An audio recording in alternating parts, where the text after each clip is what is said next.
Era remontando, comezou por debaixo no marcador e xogou un partido bueno, espectacular. Tamén demostraron os dous equipos, tanto a Cultural como Pontevedra, o por que están aí arriba. Sí, o Pontevedra estuvo na liña de, creo que de sempre, non? Unha Cultural que viu tamén a polo partido e coincido que hubo dous partidos nesta xornada, os do Racing e este partido, que son de nivel máis alto, non? Bueno, aí vimos un gol anulado, imposible de ver se estaba ben ou mal anulado, o gol anulado a Borjas, e despois fíxense no golazo que marca a Queche.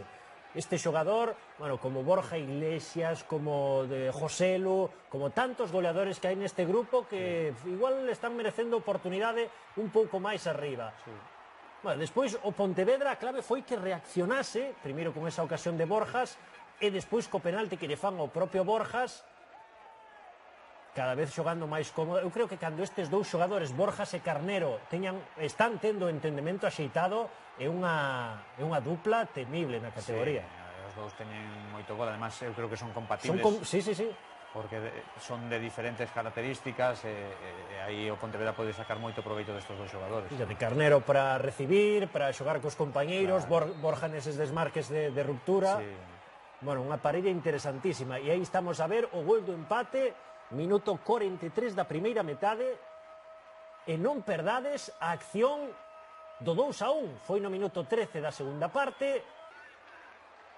Un contragolpe fiado dende atrás do Pontevedra, como van chegando en oleadas todos os xogadores, ao final a definición, bueno, cun pouco de sorte nese bote. Sí, pero a xogada é fantástica. A xogada impresionante. Bueno, e todo o mundo di, cando vai rematar este bo momento do Pontevedra?